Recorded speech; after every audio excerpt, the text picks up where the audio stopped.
included in A Voice from the South, right, which all of you should consider reading. The colored woman of today occupies, one may say, a unique position in this country. She is confronted by both a woman question and a race problem, and it is yet an unknown or unacknowledged factor in both. In this quote, Cooper eloquently elaborates one of the prevailing challenges that confounds Black women's experience in America, and broadly speaking in the Americas. Her status as both an insider and outsider, experiencing multiple oppressions that simultaneously render her visible, other times marginal, but never fully incorporated into a liberatory political project from within or the broader nation-building project.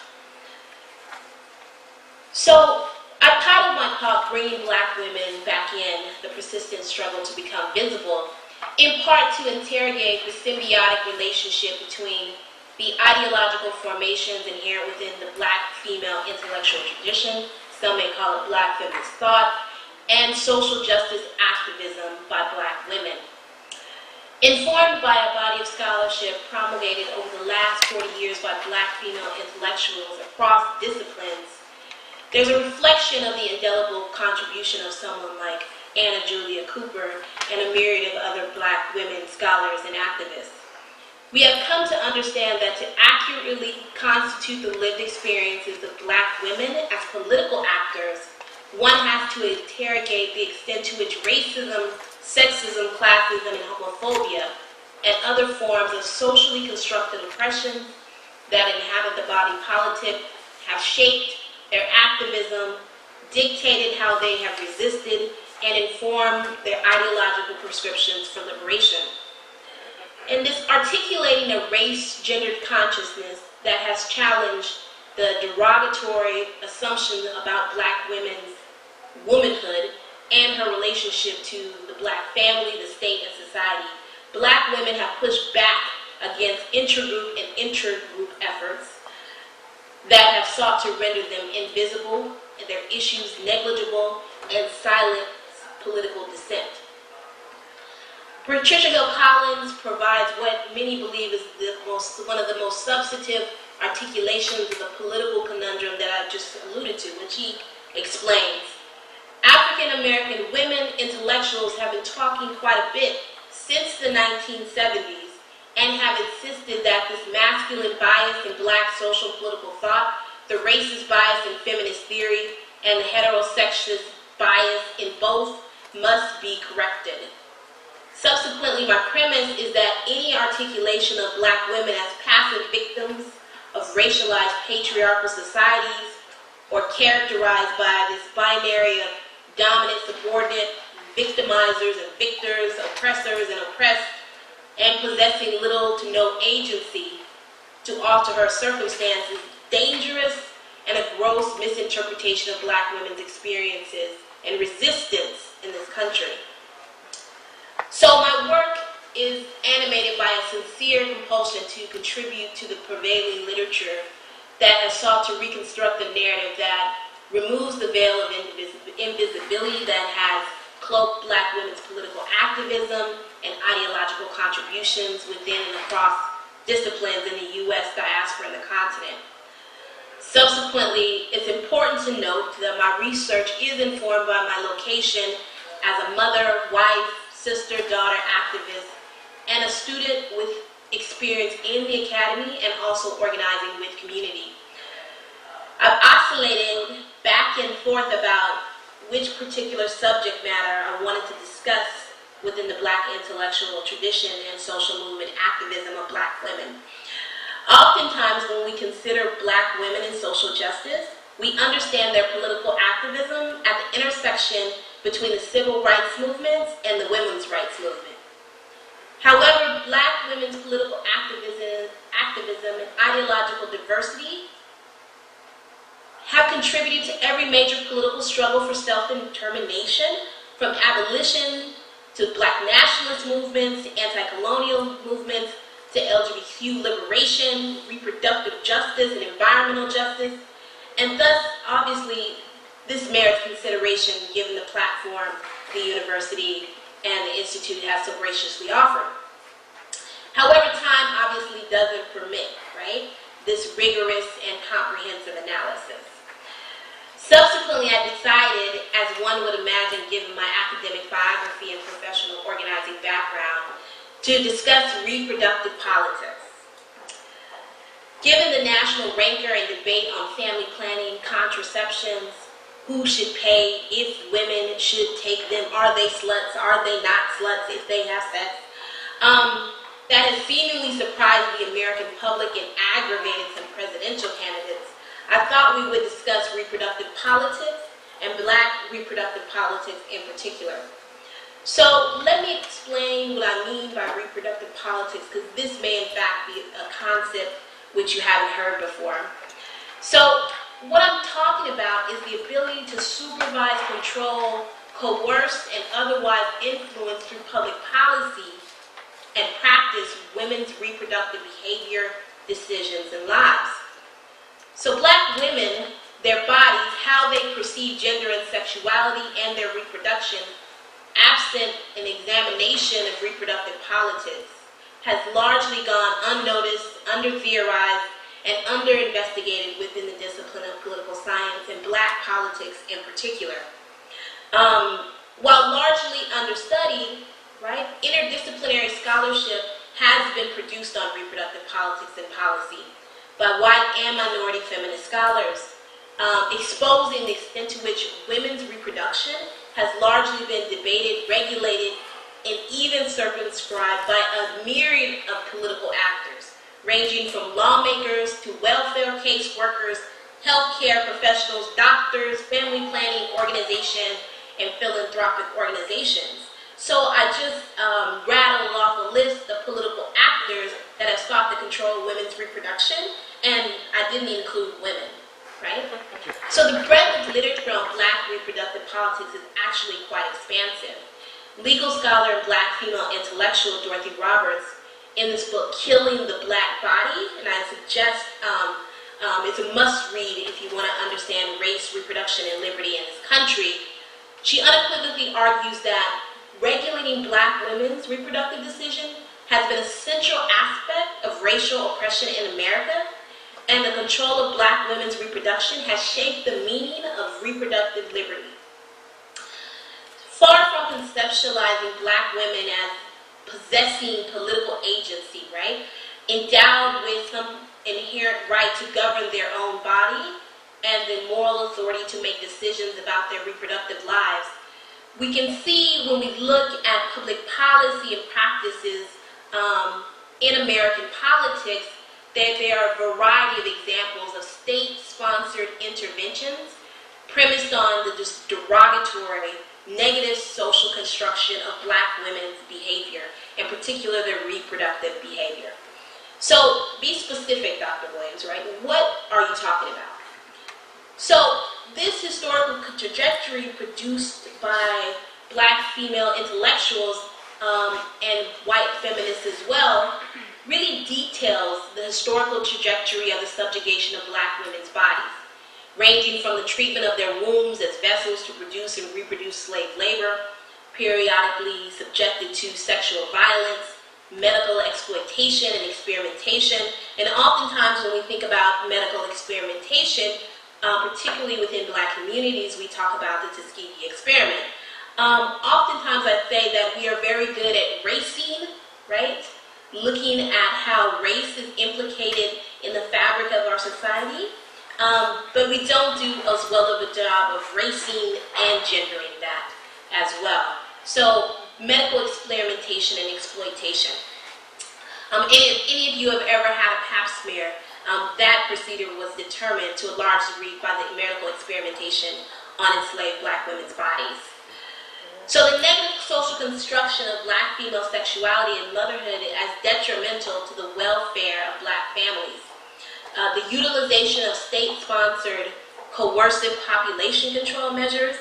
Many of you may be aware of the case in North Carolina, which is really reflected in a number of different states whereby they had eugenics boards where they periodically sterilize women they determined to be unfit psychologically, emotionally. Their class was a fundamental element in this, and this is where you see black women disproportionately affected or sterilized without their consent or knowledge. And in fact, Fannie Lou Hamer this happened to Fannie Lou Hamer as well. So we're talking about the politicization and policing of black women's behavior, their pregnancies. You see this through welfare caps and welfare reform, or mandating sterilization or other forms of artificial contraception in order to maintain welfare payments. So you can see not only is it race, gendered, but classed as well, right? So political scientist and black female intellectual Angie Marie Hancock, in her book, The Politics of Disgust, The Public Identity of the Welfare Queen, explains that the social construction of groups are continually reinforced by existing government policy, and subsequently, the public identity of welfare recipients created from the misperception that they are all or mostly single mothers who are poor and African American. Julia Jordan Zachary also alludes to this racing and gendering of social policy in her book on black women, cultural images, and social policy. But what we're really talking about is the degradation and problematizing of black women's bodies and reproduction. And it really is important from the perspective of a political scientist, because we are evaluating the extent to which it serves as a justification for punitive public policy measures, whereby the state punishes the reproductive behavior of women that they perceive as objectionable. And the welfare case that I alluded to from Angie Marie Hancock's book is an example. This becomes very important also, given that black politics and political activism framed within a masculine interpretation of the black experience and victimhood has either neglected to develop an oppositional frame and collective organizing strategy concerning the government and private organizations' preoccupation with black women's reproduction, or they render black women's reproductive behavior as traitorous, harmful, and or oppositional to the collective interests of the black community, or violative of other social norms. And while considerable challenges continue to confront black women's health, ranging from access to quality and affordable reproductive health services, including family planning, epidemic rates of HIV/AIDS infection, the deplorable maternal and infant mortality rates in this country, there has always been an understanding that power only responds to demands exercised through collective action. And social justice will never be realized absent people's willingness to mobilize human and social capital to alter conditions predicated on injustice. Subsequently, black women-led organizations committed to actualizing what they call reproductive justice at the grassroots, state, and national levels are engaged in a variety of social movement activities to do just that which I explained. They range from direct action, advocacy trainings, lobbying state legislators, delivering testimony, social service provision, cross-movement building activities, political education, and issue framing, right? Collectively, these political activities have sought to heighten consciousness concerning the reproductive health of black women and challenging the framing of black women's reproductive behavior as objectionable, while also addressing punitive reproductive policies that threaten women's right to exercise moral authority over their own bodies, while trying to mobilize resources to develop authentic and holistic reproductive health care. And I want to take some time to talk about organizations throughout the South, because that becomes very important, right? When we talk about reproductive health and black women's social justice activism. So when we talk about these organizations at the grassroots, state, and national level, there are several, but invariably not enough. So the Institute for Women in Ethnic Studies, Women with a Vision in New Orleans, to the Women's Project in Little Rock. I don't know, is Tuffy in the room? No. No? No. Okay. So just tell her I gave her a shout out. Okay. Right? To spark reproductive justice now, Sister Love and Sister Song in Georgia, and the National Black Women's Health Imperative, Black women continue to organize in opposition to movements and interests that they determine to be detrimental to the health of Black women, the right to exercise control over their body, and the broader welfare of Black communities. And these organizations oftentimes, and this is very important, provide service the interests of working class Black women, HIV-infected mothers, queer youth, Black trans sex workers, and others that are oftentimes marginalized within mainstream social movement organizations committed to racial and gender justice, right? So I've been talking a lot, so I want to wrap up with a few concluding observations, and then obviously Dr. Neves will speak, and I look forward to hearing some of your comments and questions. So in conclusion, I titled this, "We Refuse to Be Invisible, We Will No Longer Be Silent." I want us to consider the danger in failing to systematically interrogate and integrate gender and sexuality within the context of the prevailing discourse and organizing on race and class in this country. Is that the exercise, how do we talk about the exercise of Black women's agency, right? Because given the absence of this integration of gender and sexuality, the expression of Black women's agency can be misconstrued as traitorous and or antithetical to aspirations of racial justice, if it is and continues to be predicated solely on the experiences of heterosexual Black males. Subsequently, the question becomes, how are we to understand, interpret, theorize an anti-racist, anti-sexist, classist, and anti-homophobic social justice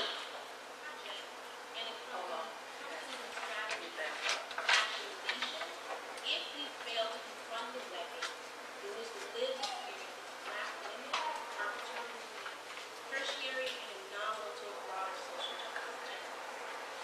So I began this talk reflecting upon one of my favorite Black women. So I want to conclude by another famous another famous quote. She says that only Black women can say when and where I enter, then and there the whole race enters with me. But as I mentioned, I want to thank all of you for listening, and I know sometimes I speak very fast. So if that's the case, I apologize. But I really look forward to the question and comments at the end. Thank you.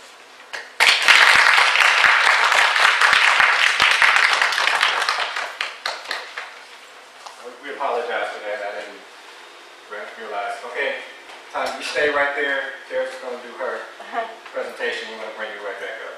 Right. Should I go there or should I sit here?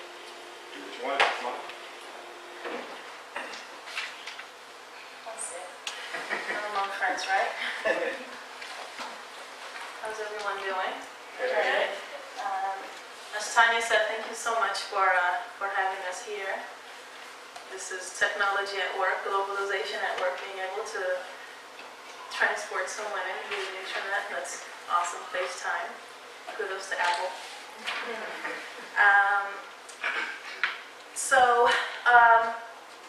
Thanks once again. My talk tonight is similar. Okay, so well, we need to move slides. Okay, great. Okay, great. I didn't think about that. Thank you.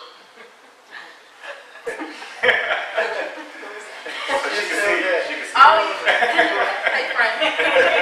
Bobby. Okay, so you see now. Because all I can see is this screen, so I'm just wondering what's going on. So, first I should mention where I'm coming from in terms of why this work is very important to me. I look at African women and the ways in which they build community, not only in their homeland, but also in the diaspora. This also, it could be via informal and formal ways, so I'll talk about this later. When Black women, well, African women in this case, when they don't feel that the institutions, the political and social institutions are fighting on their behalf, they find ways through which they also create organizations and build communities. So that's where my work lies, and I particularly focus on the role of the Cape Verdean woman in the United States and development at home in Cape Verde. How many of us here are familiar with Cape Verde? Just oh, good. That's good to know. As the wonderful young lady mentioned in the introduction, Cape Verde is a small island nation on the west coast of Africa.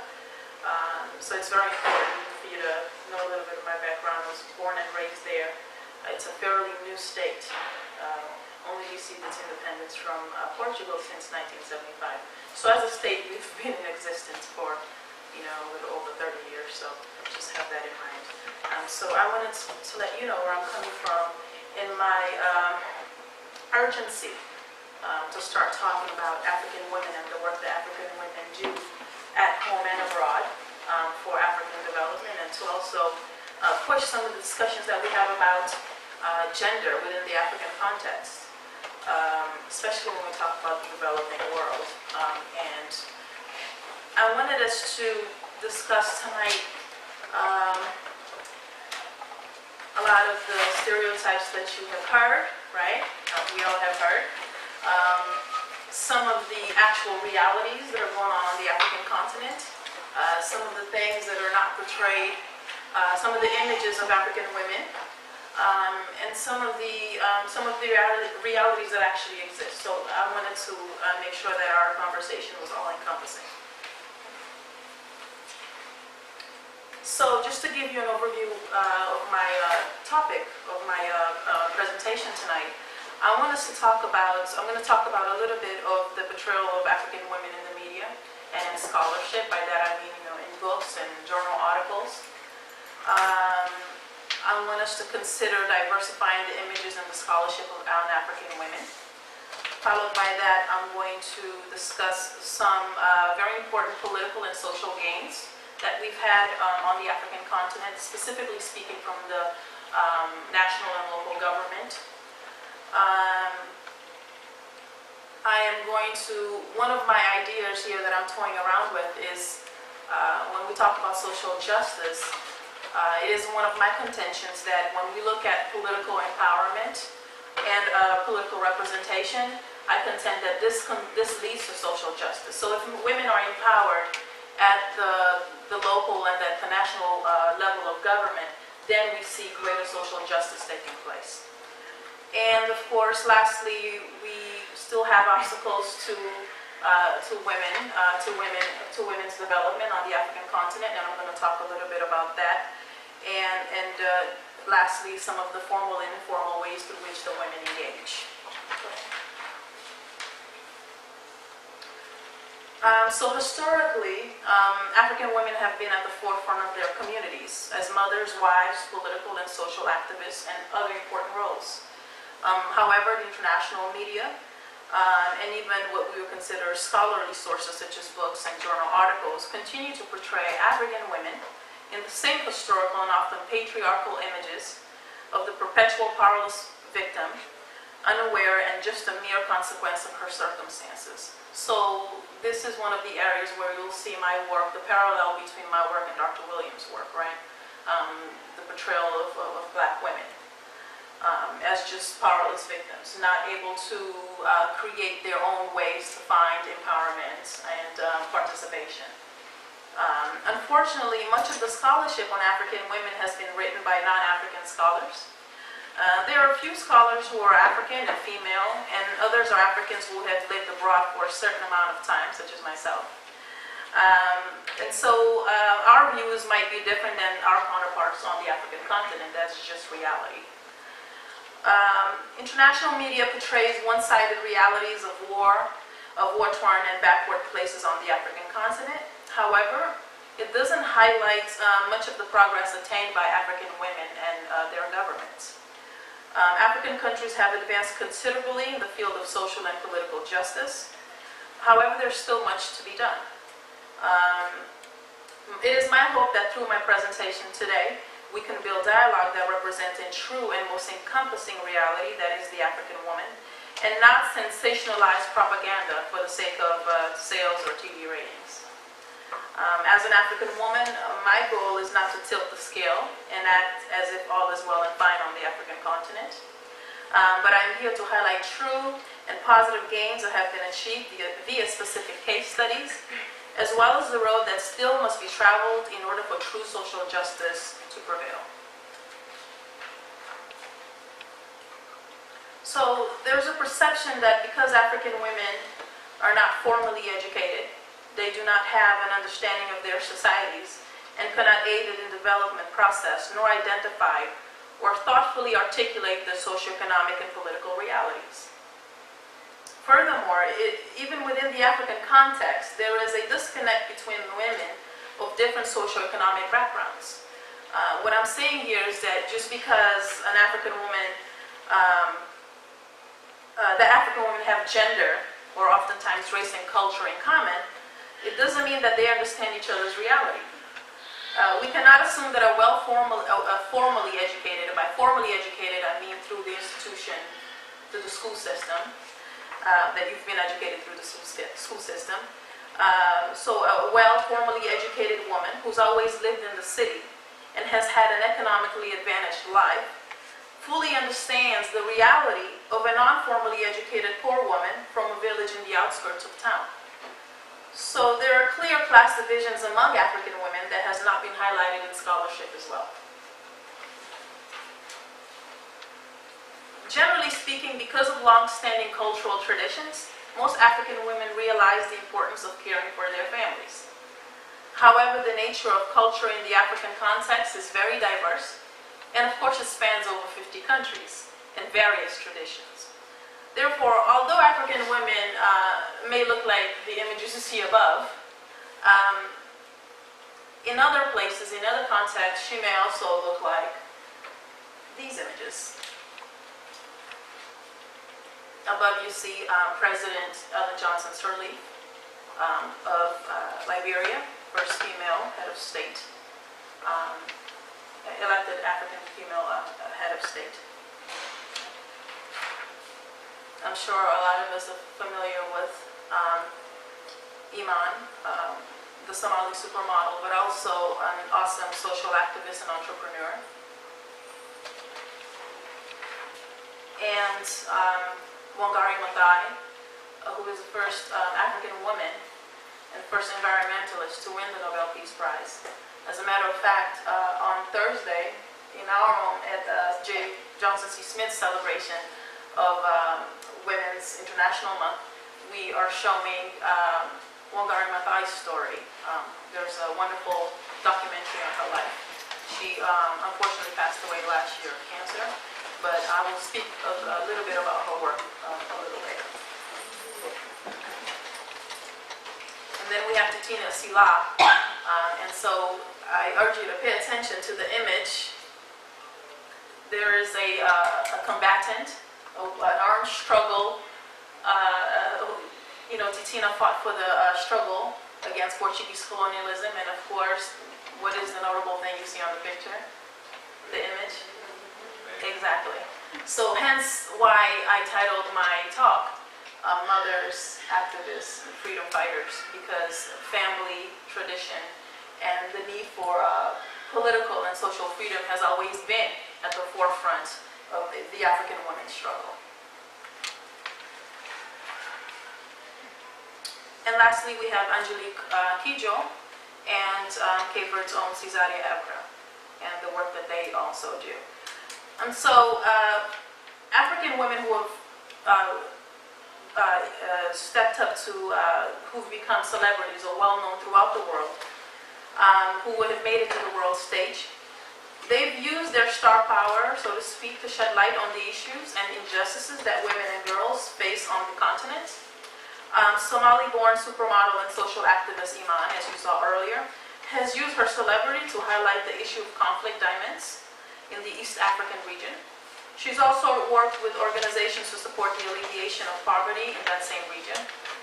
And also President Johnson Sirleaf of Liberia, her presidency has been championed because of her success in accomplishing the end of civil war in Liberia, as well as corruption in that same state.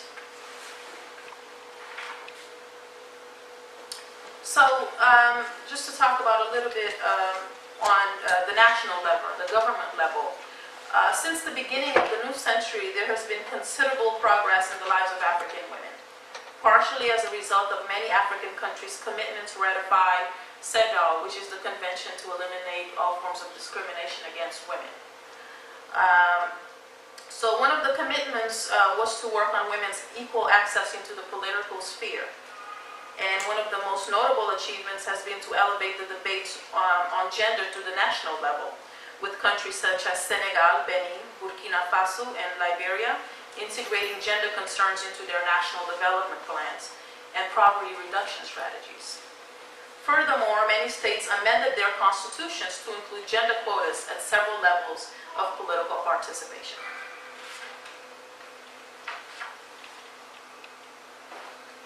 One of these states that I mentioned is Kenya.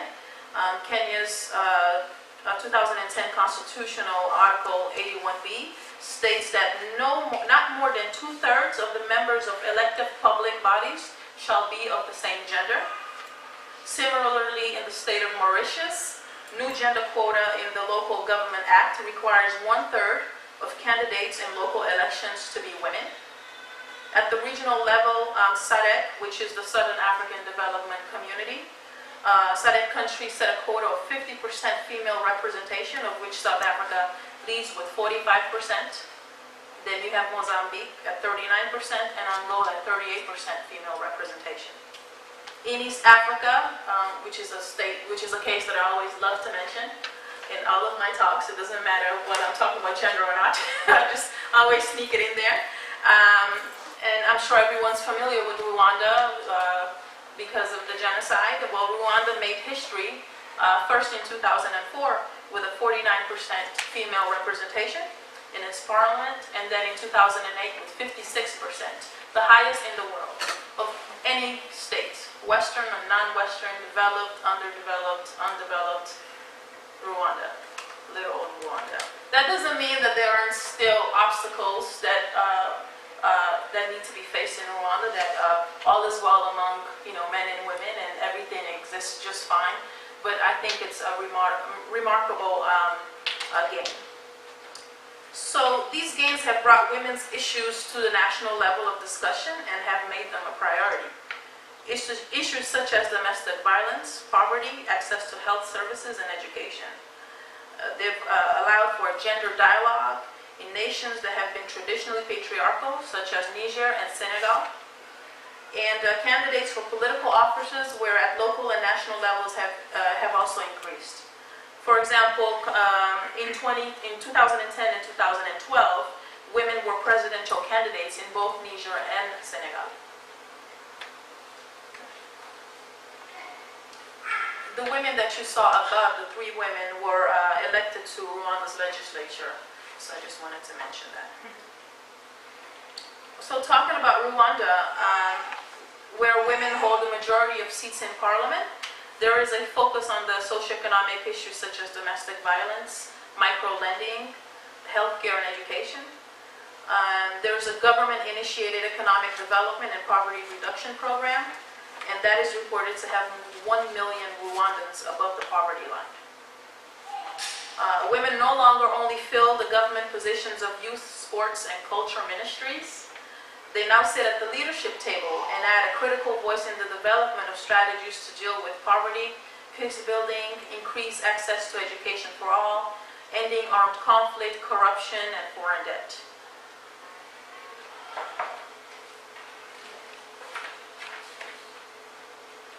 So I have focused on African women's political gains because it is my contention that many important decisions are happening at the local and national government levels, as I stated to you earlier. In order for real justice to take place, women must be included in these development discussions. They do not necessarily have to be about gender, but they must be about issues that affect not only women's, but everyone's lives. Women make up half or more of the continent's population. So it is only right that they fully be incorporated in the development decision-making process. But for all that is good, there is still a long road to go. So I want to be clear that I didn't want to come in here as an African woman and paint this wonderful picture that we're no longer, that all of the countries on the African continent, everything is absolutely fine. That is not exactly what I'm trying to do here. But what I'm trying to do is balance our discussion. All we see, whether the popular media, what I call CNN and the rest of the media, all you see is all the travesties that have come out of the African continent. So I wanted us to balance that, and I wanted us, for example, how many of us knew about Rwanda's very progressive constitution to include women, and 56% of the parliament was made up of women? How many of us knew that in here? Exactly. And so we leave here, all of us knowing that there have been some very progressive cases, some small gains, right? So on the ground, women are still suffering. And what I talk about above is some of the areas that still need work. So despite encouraging developments, there's still much that needs to be done. For example, when we talk about employment, women's labor force participation is still an area of concern. In the non-agricultural sector, only about 25% of women are employed on the African continent, with more than 70% in the unstructured, informal, precarious, and vulnerable informal sector. When we talk about property rights, for example, women's property rights, particularly land rights, are unmet policy commitments within this area. And so, meaning that women still don't have access to land and property, okay? And so there have been lots of promises, many constitutional changes, but on the ground, it is still not being met. When we talk about maternal mortality, for example, reducing maternal mortality in the region is another challenge, since negligible progress has been made so far. Maternal deaths per 100,000 live births stood at 10,000, in 1990, and only dropped to 900 in 2005. So it's still a problem when we talk about maternal mortality. And of course, HIV and AIDS is still an immense problem on the African continent. Almost 60% of people living with HIV on the continent are female. And women and girls bear a disproportionate burden in providing care for AIDS-affected families and communities. Of course, another area of concern is gender-based violence. In many countries where especially it's a crisis in post-conflict states like the Democratic Republic of the Congo and Sierra Leone, and most countries lack the technical capacity to deal with some of these gender issues. And I would contend that we should include men in the discussion as well, in all areas. And education, of course, remains a problem, with only, it's one of the lowest, the female primary school completion rate is among the lowest in the developing world. Of those women that are formally educated or seek education in the developed world, so what I'm talking about here is us women that go abroad to seek education in places like the United States and countries in Europe, for example, they add to Africa's brain drain, thus leaving a much needed void in the professional and human capital needs of their respective states. So, for example, I am at this moment causing my own country's brain drain because I am a professional, I'm an educator, and I am abroad. I came abroad and I stayed here. I did not go back to add to the development of my country. So that is what the brain drain means. I sit in front of you as a cause. I said that jokingly, but I actually decided to turn that image around and realize that I also can impact development at home from where I am today. And so hence why I think this work that we do in highlighting and building scholarship from the African perspective is so important, and why I engage in this work. So I'm not causing the brain drain because I'm making that connection with the homeland and being able to impact gender and development at home. So many of these women do the work to help development, such as myself, in their homeland via the informal sector. So this is when I talk to you about, okay, so what happens when your government doesn't amend constitutions? What happens when the government doesn't support you in political representation and women's empowerment? Women find their way and they make it. They make their own way through the informal sector. They build communities abroad, and they form organizations to support causes at home. They launch businesses and become examples to their children, and they teach their children their culture and their tradition, and this keeps that development process going as well. By the informal sector, I mean any way that cannot be, for example, when you send money, when one African person sends money home, not via Western Union, which is a formal way to send money home. You actually put it in an envelope and you go to the nearby airport where you know there's a flight going to the whatever country. You put that money in the envelope and you trust that person to deliver that money to your relative that's at home. That's an informal way of exchanging, to make sure that the funds get home. And you can do the same thing with goods, for example. Instead of sending it, on the plane through the post office, you do it in that way. So there are informal ways that that women organize as well, and I'm going to talk about that right at the end of my presentation in regards to Wangari Maathai and how she was able to become a Nobel Peace Prize winner. When women do not find a formal means to have their voices be heard, they do it via informal ways, as I stated. If their governments and do not offer the appropriate support, women find informal ways to achieve economic and social success. And so, in either case, whether formal or informal, African women's socioeconomic and political activities across the globe impact their communities, which is also a way to impact social justice.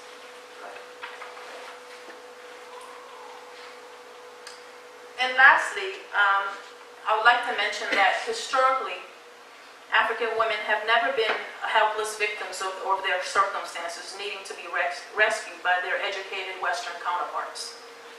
From armed combatants and in independent struggles, government officials, mothers and wives, to market sellers and small business owners, she has endured many struggles. For example, Kenya Nobel Peace Prize winner Wangari Maathai noticed that the soil was disappearing from the fields and the children were suffering from malnutrition. She suggested the women plant trees. Maathai soon discovered that tree planting had a ripple effect of empowering change. So in the mid-1980s, Kenya was ruled by the repressive regime of Daniel Moi, whose dictatorship outlawed group gatherings and the right of association. So you couldn't congregate and build community through organization. In tending their nurseries, women had a legitimate reason to gather outside their homes and discuss the roots of their problems. They soon found themselves working against deforestation, poverty, ignorance, embedded economic interests, and government corruption. They became a national political force that helped to bring down the country's 24-year dictatorship.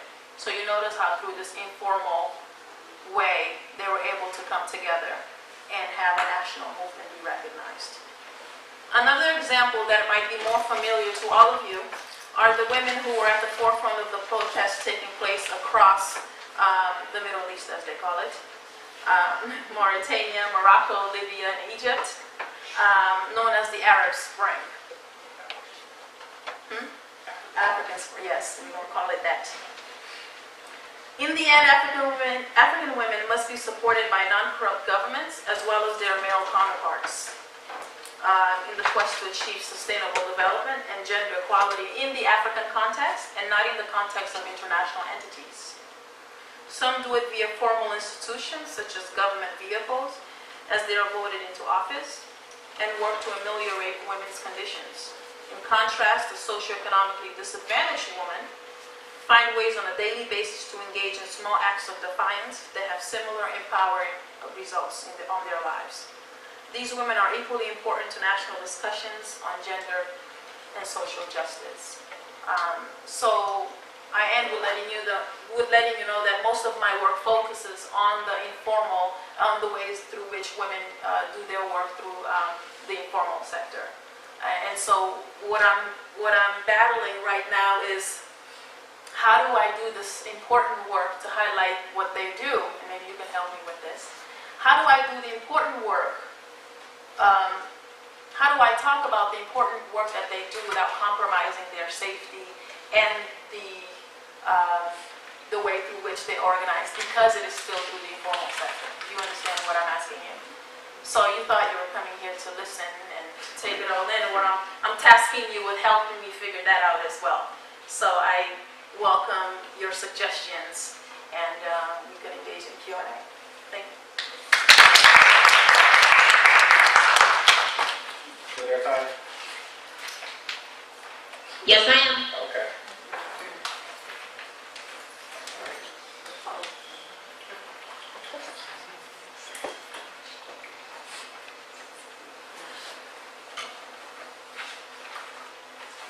All right. Put you back over here.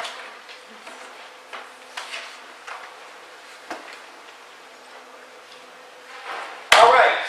Well, I think Liz was tasked with doing question and answer, but she's on babysitter duty right now. So, any questions? Anybody from the audience?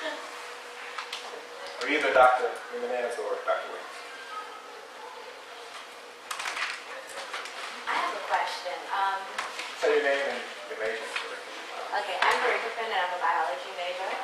And my question relates to when you said the brain drain, like you came over here, but you're still helping out back home. I'm from the Bahamas, so I'm sort of the same situation you're in. I don't plan on going home right away. Yes. So I'll be over here for a while. So I want to know, like, how can you suggest future reference that I don't contribute to the brain drain, that being over here, how can I help back home? Oh, absolutely. Via organizations or starting your own movement. I mean, there's power in launching your own organization, for example, or even bringing people together, bringing an awareness of your culture, for example. One of the ways that I make sure that I stay involved is, for example, I write for 4cd.com, meaning it stands for Cape Verde. So it's a leading online news site that educates all of the diaspora, right? So there's huge Cape Verdean diaspora. Interesting, useless fact about Cape Verde. There are more Cape Verdeans living outside of Cape Verde than there are in Cape Verde. So whenever if you have tea with somebody, you can impress them with that little fact. So there's over 1 million Cape Verdeans living outside of the country, and about 500,000 in the country. So it's also an island nation, so I can relate. But you know, you can get involved by doing work here that impacts the homelands, organizational work, or even just in your own immediate community. And also, I'm sure you go home often, building the network between home and here, and seeing how you can connect. I'm sure there's plenty of conferences that you can attend once you finish school, and just building that relationship through organizations, or even starting your own. Yeah, absolutely.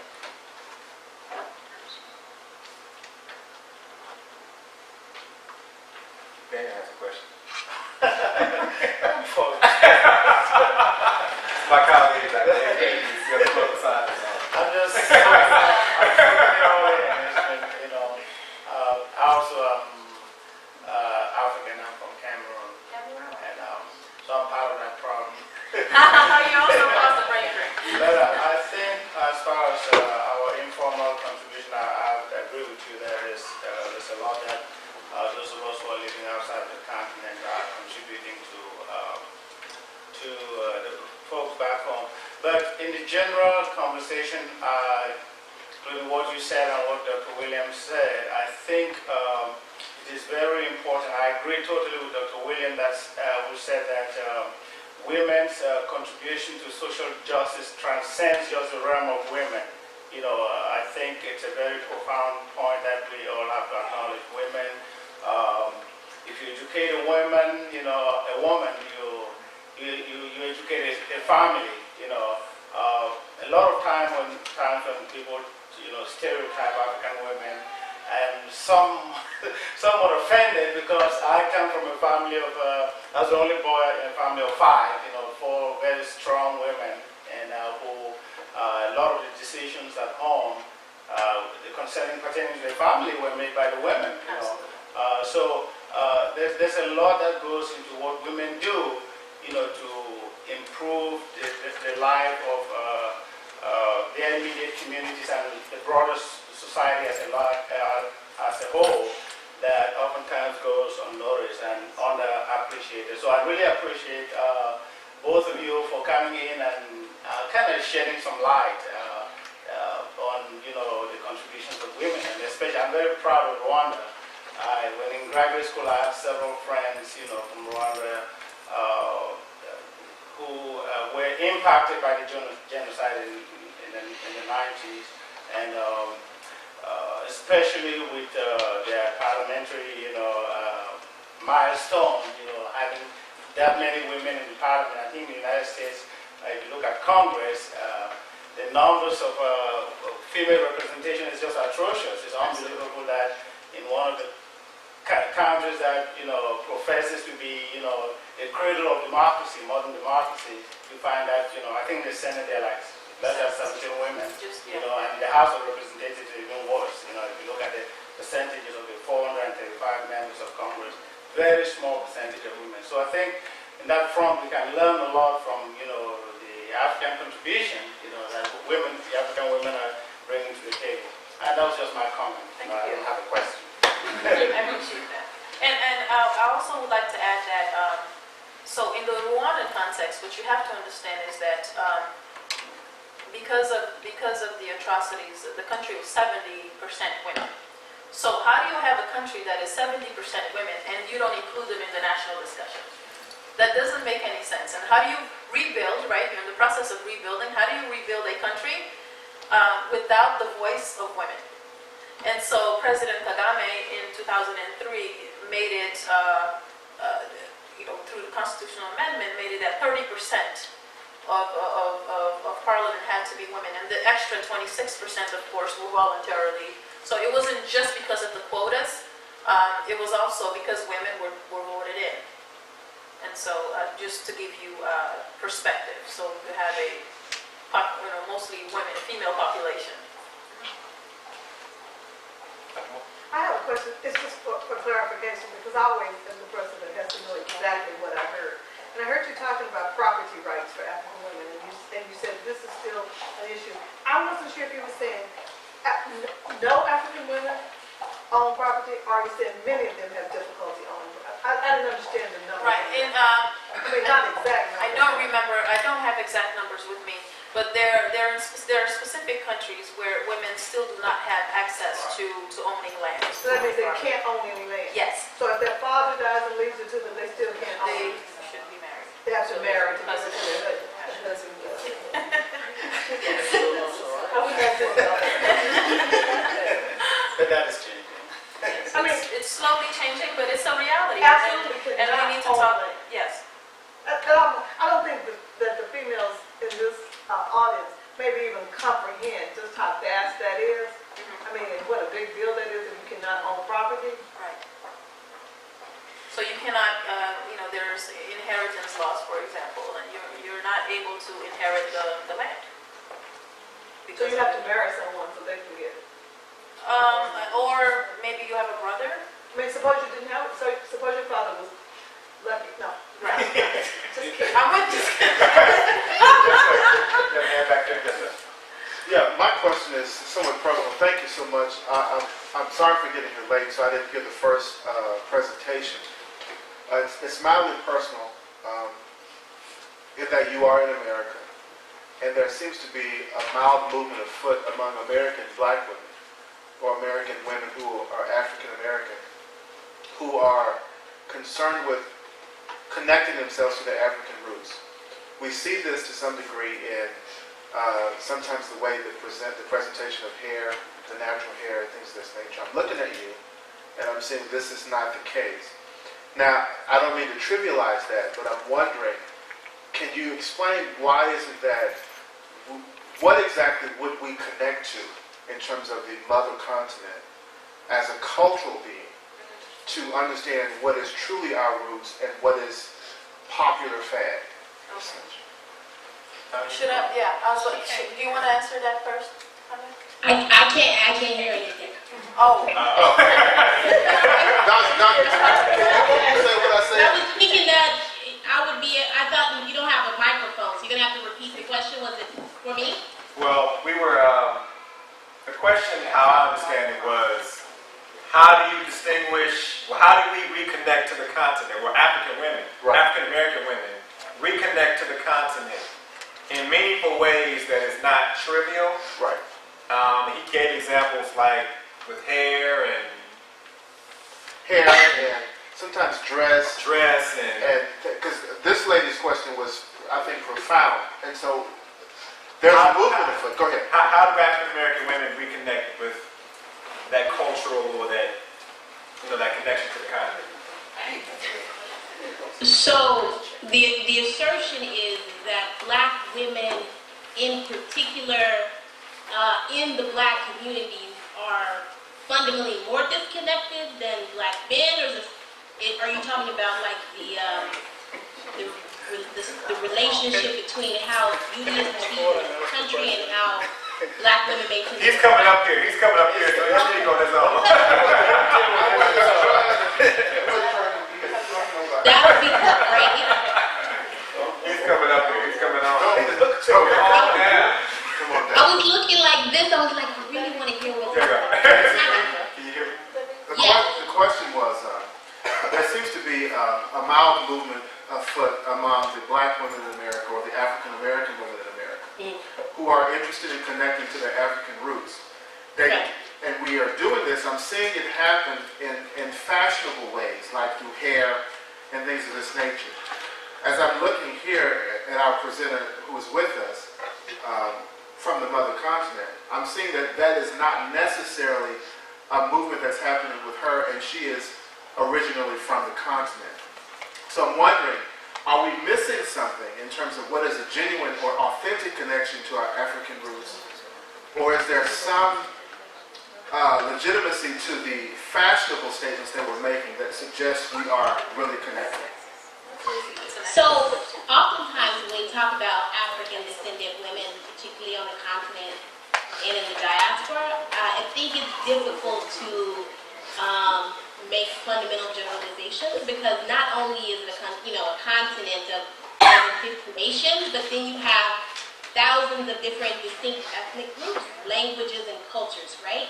So one of the things that distinguishes Teresa from someone like myself, right, an African descendant woman, is that she fundamentally has an understanding of the geographical, cultural, and her social location vis-a-vis the continent in a way in which African descendants in this country largely do not, right? Now, given the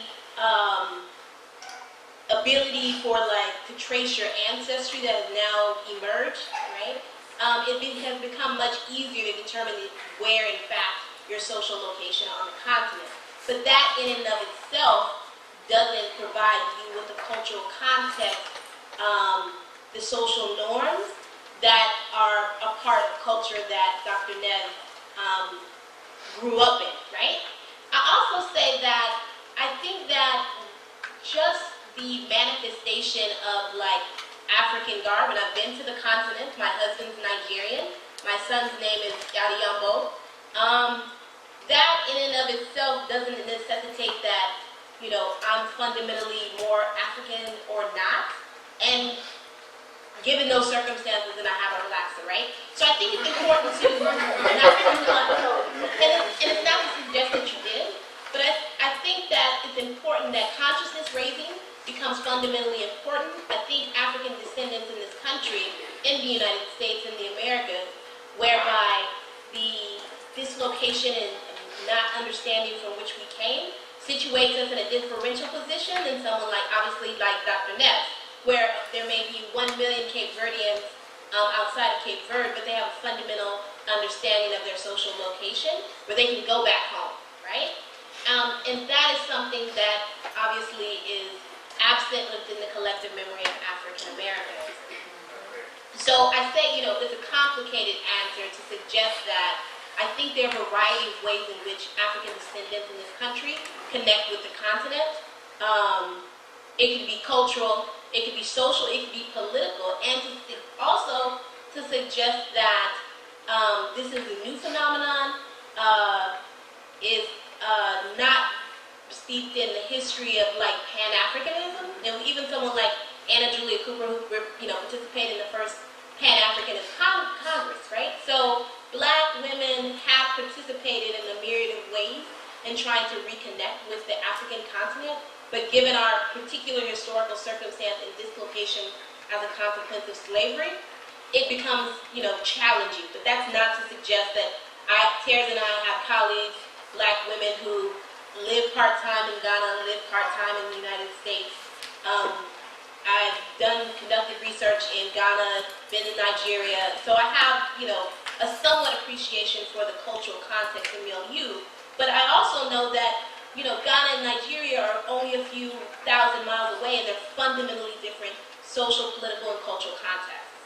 So I say that to say, I think it's difficult to provide this amalgamation of the African cultural context, given this diversity on the continent. I don't know if Dr. Neff agrees with me, but that's just the perspective of someone who has studied in the African diaspora and on the continent and also in the global and in the U.S. So those are just my perspectives. Thank you. Absolutely. And so what I did was provide an overview, and so that's, if you heard my dialogue, I always said most African countries, some African countries. I made sure that I never used the word Africa to make sure that I didn't generalize. And I was very clear that, you have a continent with over 50 countries, but with diverse traditions. And oftentimes that tradition might be directly connected to who colonized you. Unfortunately, but that is what it is. So my reality as a former Portuguese colonial subject is different than someone who had a British colonial experience. And so that also matters. And it's very important that we pay attention to those distinctions and don't get too bogged down with, how is her hair texture? She's not wearing her African dress today. And what does that really mean, right? What is African dress? If to be anecdotal with you, this is an African dress because it was made in Cape Verde by a Cape Verdean seamstress. My sister designed the dress, and a woman in Cape Verde made this dress for me. And so this is my African dress, and that's why I chose to wear it today. Because I helped a woman through the informal sector, right? So I am living what I write and I speak about. And so my suggestion is to, of course, to really get to know, pick states, learn the culture, right? Learn the culture of particular states, and let's not speak of generalizations. Because my background as a former Portuguese colonial subject is very different than Francophone or even Anglophone, because my experience is Lusophone. And a lot of us don't even know that there are actually countries on the African continent that speak Portuguese. And that's my reality, right? Yes. Okay. I was going to ask, so my family is from Cameroon, West Africa, but I was born here, raised here, so I kind of have this kind of dual sense. Like at home, I understand, being to Cameroon, I understand my culture, very familiar with it, but being raised here and having gone through education system here and having what they call an American accent, I kind of feel, especially hearing both of you speak, kind of torn, because I do feel that Black African American pressure and understand kind of that, but I also feel that home type of pressure. Yes. So I wonder if either one of you had any advice for someone who feels kind of that responsibility to both sides, and kind of how to handle that kind of responsibility. I guess that would be me. You know, I just had a conversation with Dr. Jones about that minutes before we came here.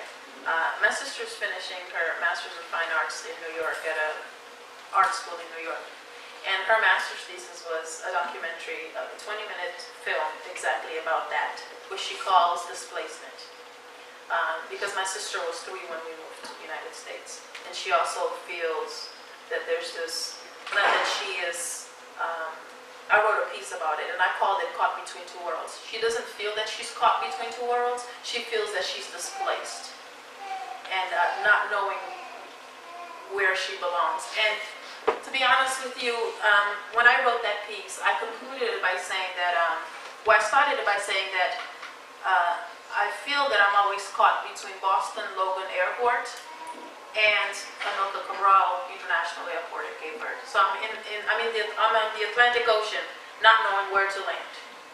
That when I am in Cape Verde, I'm not 100% comfortable. But then when I'm in the United States, I'm not 100% comfortable. And I stand here before you, I sit here before you, almost 35 years old, and I'm still learning how to navigate. And so I wish I had some magic words for you, but unfortunately, you learn to navigate the two worlds the best way you know how. But that feeling never goes away. The feeling never goes away. It never goes away. We can talk more about this in private. Yes. I have a two-part question. Is that okay? I came in a little bit late to the lecture, so I'm kind of... You come down so she can hear the question. Okay.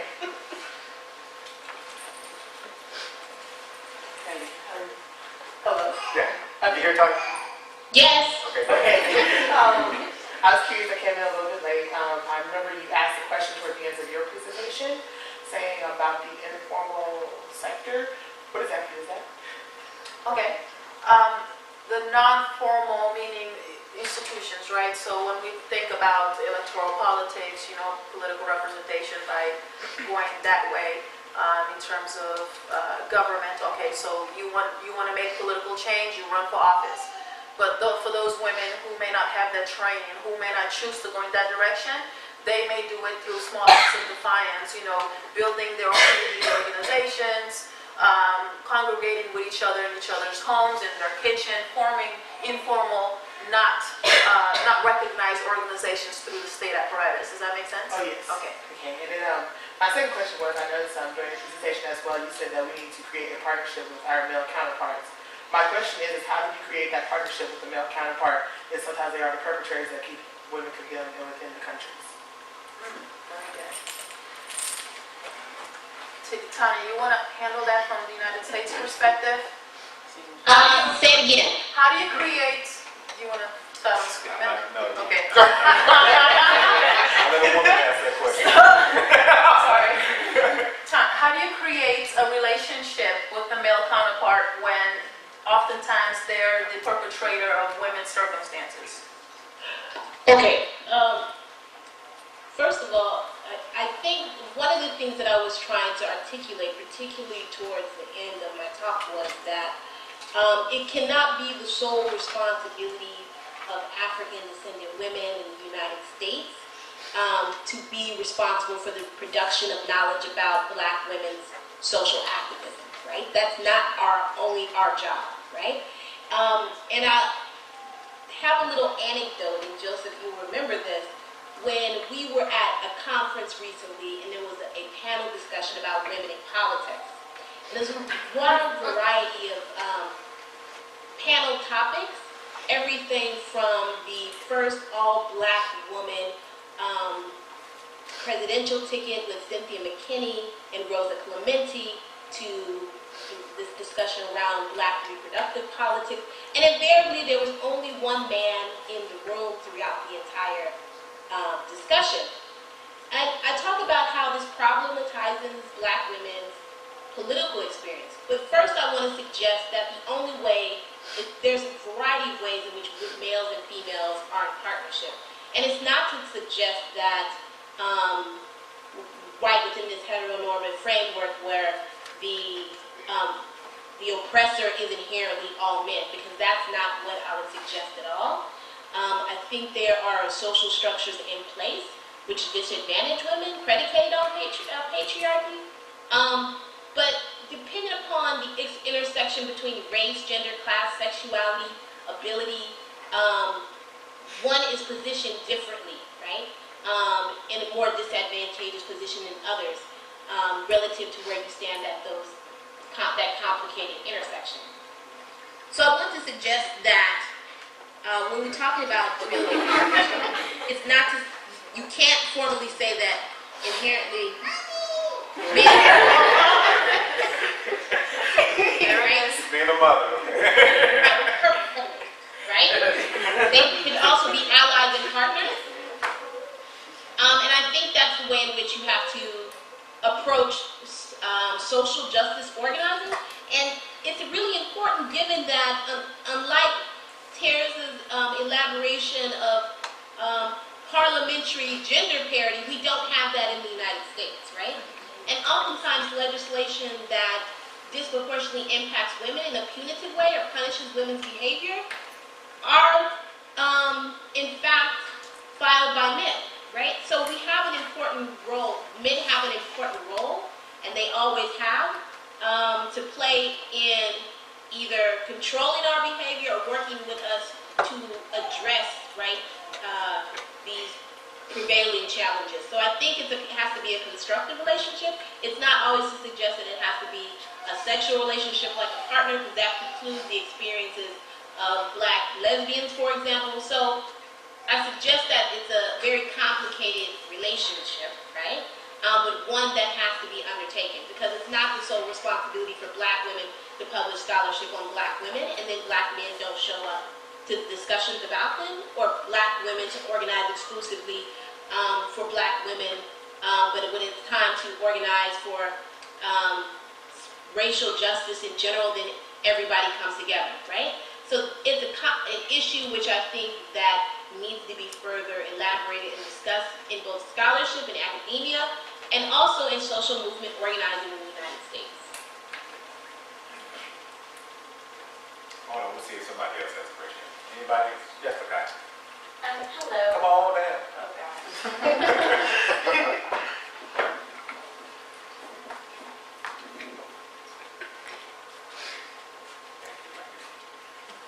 Thanks. First off, I wanted to thank both of you for participating tonight. I really did feel as though the conversation that took place has been very moving. I have a question, though. I heard you mention 4CV.com, and as an African-American woman that's truly interested in reconnecting with, I guess, hypothetical roots, what are some more resources that you would suggest that we would look at, or that we would investigate for a genuine view at the world that we're trying to reconnect to? Absolutely. Well, most of the states that I speak of, they have their national newspapers. And even if English is not the primary language of that state, most of these online news sources will have a button that you can click, and the website will be in English. So 4CV, it's in English because it's based out of the United States. But if, for example, if you want to click on, if you want to visit the Cape Verdean national newspaper, it's in Portuguese once you enter it, but there's a button that you can click, and it can be in French or in English. Same thing with The Nation, which is a Kenyan newspaper. Let's see. I'm just drawing a blank on the name of that other. But most of the states, all of the African states will have a national newspaper, and you can find it very easy to find if you Google it. And you're getting the news, instead of going via BBC or CNN, you're getting the news from that particular state. And allafrica.com, that's another one, allafrica.com, ALLAFRACA.com. And from there, you can actually find all of these newspapers that I'm talking about, and news from all the countries. So instead of going through the intermediary, you find directly news that are news to the African population. I would also add, if I could, Yes, of course. study abroad. Yes. Go to the continent That is the and best. stay there for 3 or 4 months. I got a chance to study abroad when I was a student here for Orlando. Radically changed my whole entire view. I was in South Africa for 6 months, and it was the best experience in my life. So Yeah. that is the most immediate way you can actually go back and reconnect. I mean, because you get a chance to detox from America and really get to see how other African people are. And not only that, but be able to see how you're connected to them. Yeah. You know, Right. and they're gracious and don't believe in a lot of those stories about how they don't like African. No, when I got there, they were like, "You home." That's what they told me, and they paid for everything. I mean, we went out to the club, they paid for it. We went out to eat, they paid for it. I mean, it was an amazing experience. Oh. That's Go ahead, Tommy, what's it? Well, no, I think that it's absolutely right. I think African Americans shouldn't feel deprived of an experience on the continent or in relationship to other African descended peoples, right? When I started traveling to Latin America, particularly the countries with high populations of disproportionate population is African descendants. So Brazil, on the Caribbean coast of Nicaragua, Colombia. Before I even went to the continent, if I can think about that. So I encourage you, there are many ways, and I think that, for example, if you go to Salvador da Bahia, it's probably the closest, which is in the northeast of Brazil. It is the closest that you may come to Africa.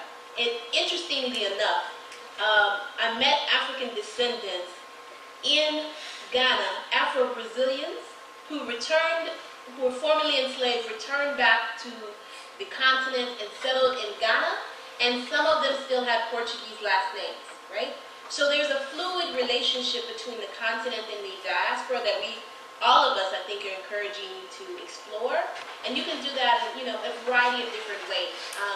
But I encourage you the study abroad is essential, and I think that for those people who have anxiety about not feeling connected to the continent, I mean, I feel very comfortable in my African Americanness, and I understand the privileges that come with a blue passport, but I also understand myself within a broader context of an African diaspora, and it really situates me in a position whereby I don't feel the need to replicate whatever social construction of African that people may perceive exists, because I've been there, right? And I have, my husband's family is still there, so I've had a great deal of experience on the continent and even within the context of my own family. So I want to encourage you, if you may not get to South Africa or to Ghana or Nigeria, go to Brazil, go to the Caribbean or Pacific coast of Colombia, go to the Caribbean coast of Nicaragua. It will fundamentally alter your understanding, this is very important for African Americans and Americans in general, but it will destabilize your understanding of blackness. And that is really important. Because the United States is the only country in way which we construct blackness in this exclusive category in the way in which we do, and don't have the level of fluidity that as other countries do. So that's not to suggest that they don't have racialized issues. Right. But I think that one of the most profound experiences I had was when I was in Salvador. My friend, she's an anthropologist, and she had me sit at a bus stop for like 30, 45 minutes, an hour, and she said, "Tell me who was black."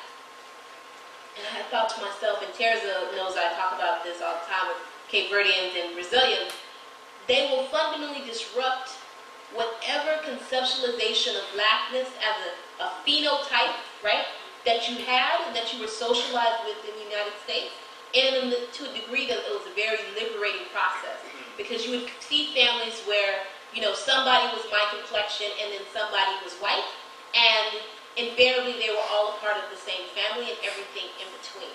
So, but how do you determine who is black and who is white, right, from this real rigid binary that we have in the United States? So I encourage you to use your passport, leave the country, but not exercise your, privilege when you're there.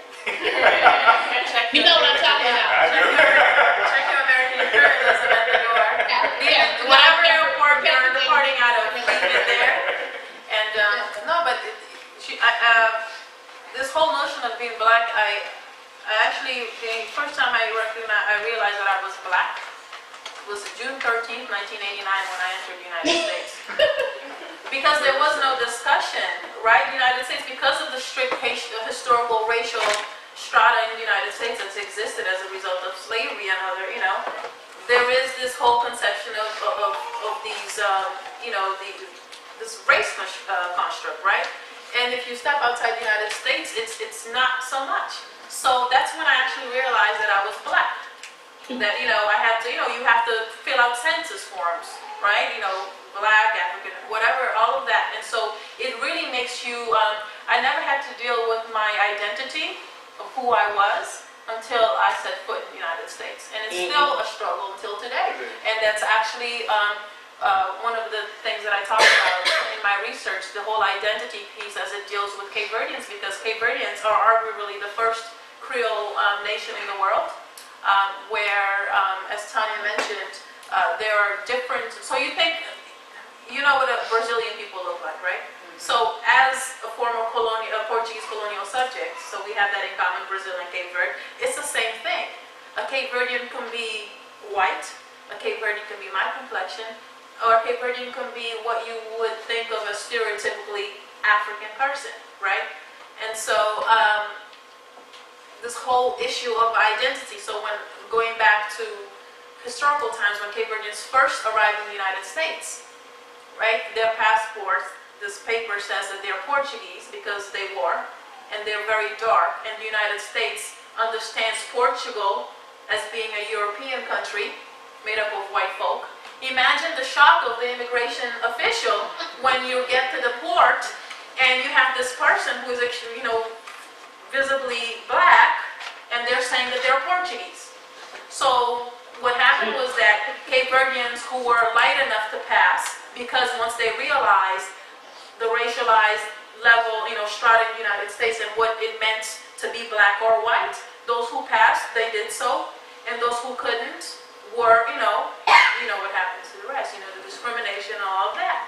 And so this whole concept of blackness, right? And so you step outside this country, it's a completely different animal. And so that's the first thing I would suggest what Dr. Jones and Dr. Williams are talking about. Stepping outside the country and realizing, and even if you do go to Europe, the way that black people see themselves there is fundamentally different. And we've been there together. We've traveled a few European countries together. The way that African descendants see themselves there is absolutely different than the way we see ourselves here in the United States.